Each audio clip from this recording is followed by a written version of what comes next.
What's going on, my fellow Jedi and Padawans? Welcome back to another Jedi gaming video. Thank you guys so much for coming back to the channel, and if you guys are new, welcome.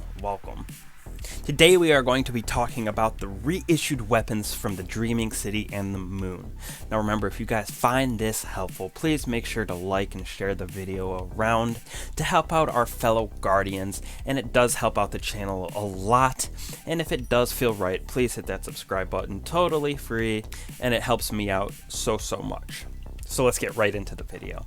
First off, we got 4 weapons coming back from the Dreaming City: the Waking Vigil hand cannon, the Sleepless rocket launcher, the Vouchsafe scout rifle, and the Retold Tale slug shotgun.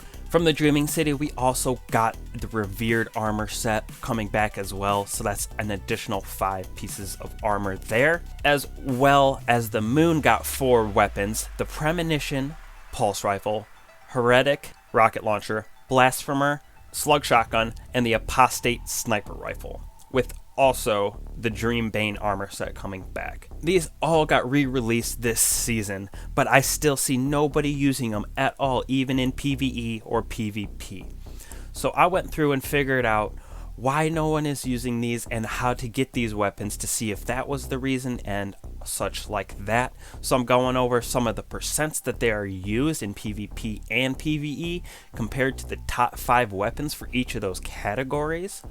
So let's start with the Dreaming City weapons and armor. So to get these drops with the new perks on them, you can do it through either the Shattered Throne, Petra's Story Mission, the Ascendant Challenge chest gives you one, the Bounty from Petra, talking about completing the Ascendant Challenge. There is also a weekly bounty that you're supposed to complete 8 daily Petra bounties for, and also the Blind Well. So the Shattered Throne rewards 3 drops per character, the Story Mission is 1 drop per character, the Ascendant Challenge is 1 drop per character with that additional bounty 1 per character. The bounty for 8 dailies is also 1 drop, and the Blind Well gives you 1 drop per character. So that totals 24 different drops you can get on the Dreaming City per week for these weapons, as well as the armor set can drop as well.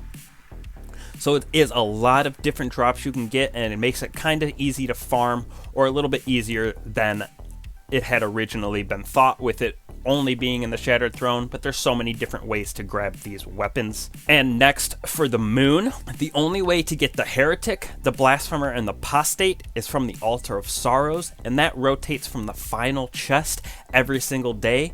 So the one in this video I did on 3-1 before reset, and it was the Heretic. So next will either be the Blasphemer or Apostate. And then the Premonition pulse rifle can only be obtained from the Pit of Heresy. This is the way to obtain the new armor and weapons from each of the Dreaming City and the Moon. The Dreaming City seems to be a little bit more farmable, or at least have more options for getting the weapons and armor compared to doing the Moon stuff. But you can farm the Altar of Sorrows over and over again, so you can total more than 24 weapons in a week doing the Altar of Sorrows. Alright, so let's get into the uses for each of these weapons for PvE and PvP. We're going to start with PvP first. Now, the top 5 weapons for PvP are as followed. I'll keep them up in the left hand corner so you can just see how unused these weapons are. So, number 1, not a surprise, Fellwinter's Lie at 12.15%, Steady Hand at 5.13%, Time-Worn Spire at 2.99%, Astral Horizon at 2.97%, and the Igneous Hammer at 2.84%. So that's our top 5. Now let's take a look at these Dreaming City and Moon weapons. First off, we have the Apostate Sniper at 0.00889, the Blasphemer Slug Shotgun at 0.139, the Heretic at 0.0159, the Premonition Pulse at 0.0103, the Retold Tale, the only one to break the top 100, at 78th, is at 0.23%, the Sleepless rocket launcher is at 0.032%, the Vouchsafe is at 0.0212, and finally the Waking Vigil hand cannon at 0.0868%. Now, that's some low usage considering that number 5 is 10 times more used than the 78th spot in Retold Tale, and it's a slug shotgun versus a hand cannon. So, let's move on to PvE. The top 5 weapons for PvE are the Heritage at 8.07%, the Falling Guillotine at 5.25%, the Extraordinary Rendition at 4.43%, the Ikelos SMG at 4.28%, and finally the Salvager Salvo at 3.03%. These percentages are a little lower and closer together just because the vast majority of usage in PvE is just way higher than PvP. But let's get to these guns. The Apostate is at 0.028%. The Blasphemer actually coming in at 53rd with 0.224%. The Heretic is at 95th place for usage in PvE with 0.0876%. The Premonition at 0.0104, the Retold Tale at 0.0651, the Sleepless and Vouchsafe at 0.0449, and finally the Waking Vigil at 0.0483. So now, from trying to farm these and looking up these numbers, I really believe that these weapons are not used just for one reason, basically. Their perk pools for each weapon seems to be very good, especially with some of the new perks like Lasting Impression on the rockets. They're great to have for PvE with those, and like the Waking Vigil used to be such meta as a 140 hand cannon, but it's just not there with the 120s reigning supreme.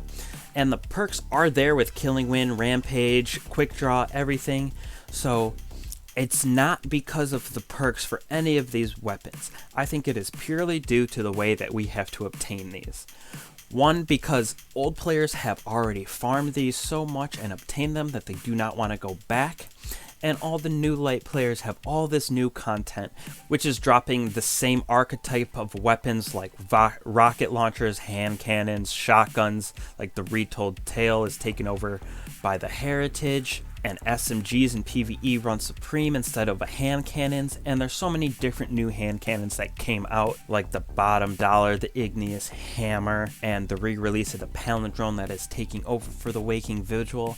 I just feel that players do not want to go back and re-farm these weapons due to the fact that they have already farmed them, or the fact that there is much easier and story-driven loot that is better, in my opinion, than these older weapons. Even with their new perks, they probably perform very similar, but having to go and play these old activities that we've done many times before just isn't the way to obtain these weapons, and that's why the usage is so low. Now, I could be wrong, but that's me personally. I've been farming them for fun to see what I can get on them, and I'm going to take them into both PvE and PvP to compare some numbers and just see how they feel for me personally, and then maybe check back in a future video to see how I feel about them.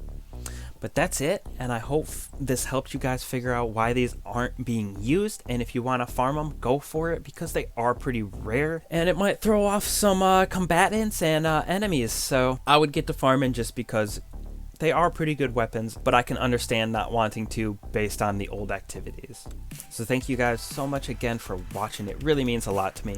Please remember to like and share the video around to help out our fellow Guardians, and if it does feel right, hit that subscribe button. Thank you guys so much, and I'll catch you in the next one. Peace.